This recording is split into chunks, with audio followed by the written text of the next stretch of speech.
But I want to focus on this aspect in this episode. It's the approach, the guiding principles that drive the actions in serving our clients. And that is proactive customer service. That is the best practice. Now, let me explain to you what that is.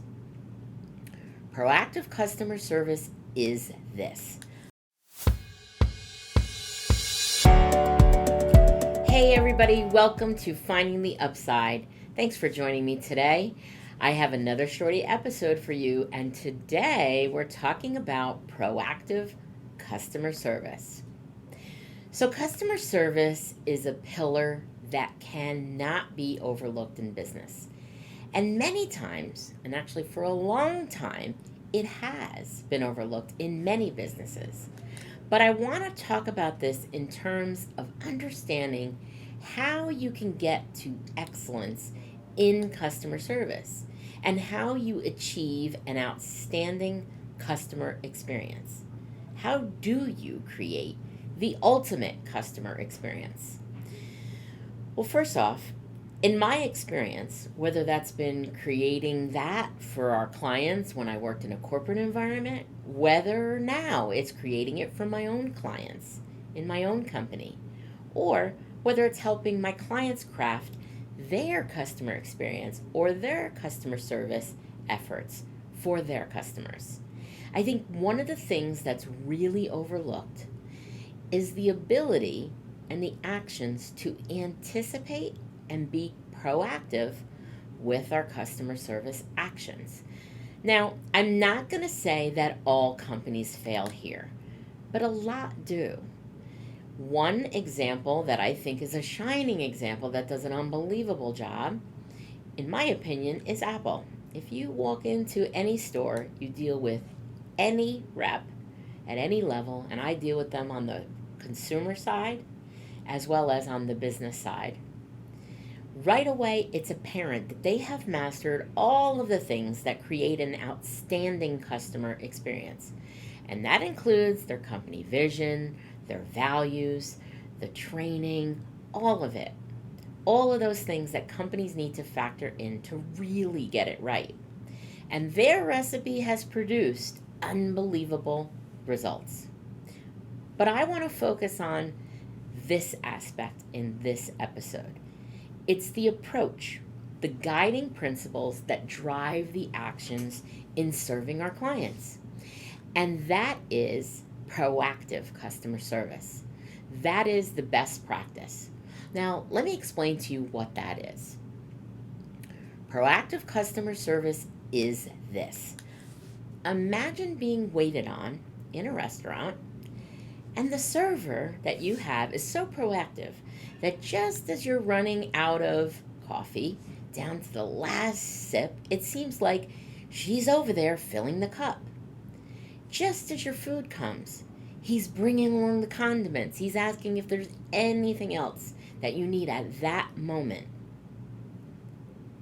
And just as they see the food being run to your table, they come over, follow up, and ensure that everything came out the way that you needed it to and the way that you expected it.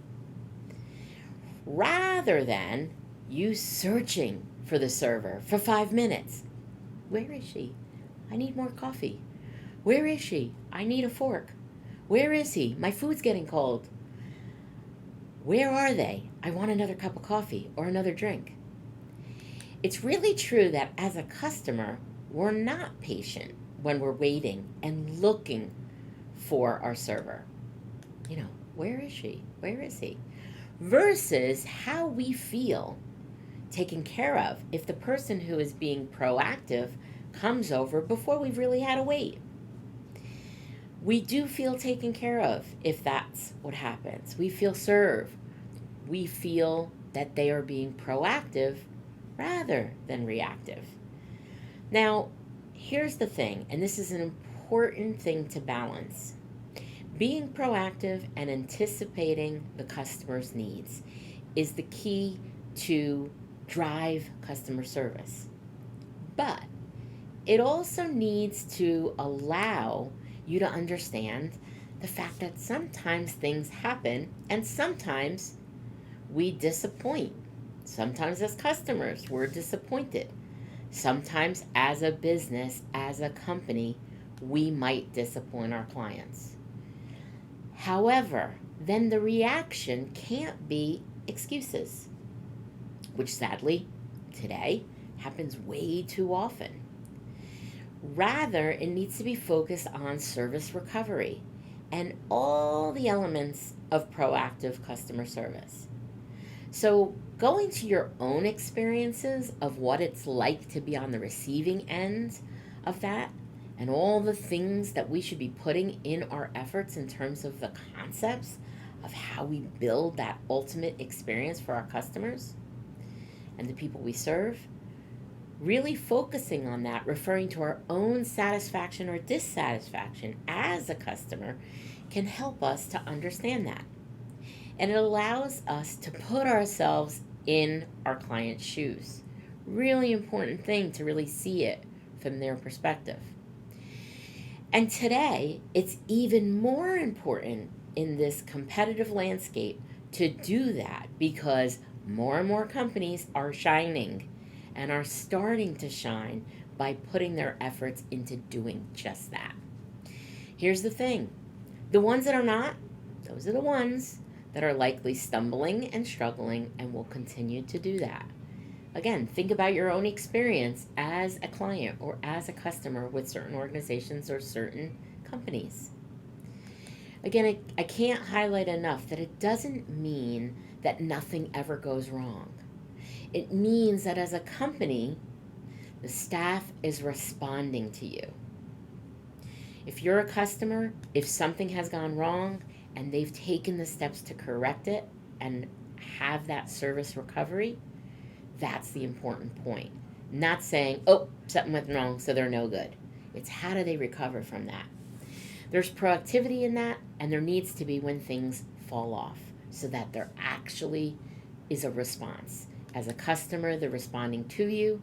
As a company, you are responding to your clients. The way that works is a company is acknowledging you. They are apologizing. Yes, that's a big one. A lot of employees don't want to apologize because they think it's not their fault, but that is so key to service recovery. And they're thanking you for your patience, for your understanding. They're making you feel like you as the customer are important to them.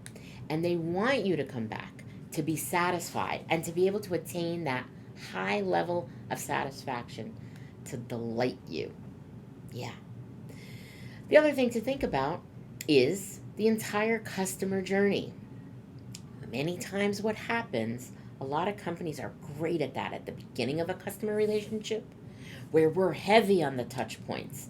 And when it comes a time where they feel like they've got your business, the company's got your business, then things kind of fall off. And that's a real misstep, another misstep. Because it's the consistent touch points and its consistency through the customer journey that is going to keep that customer satisfied and make them loyal.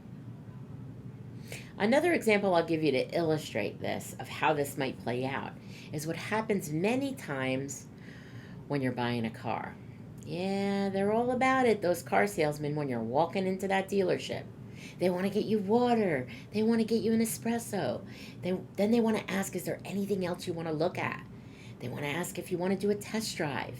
They're asking if you love the car. They're saying all the things.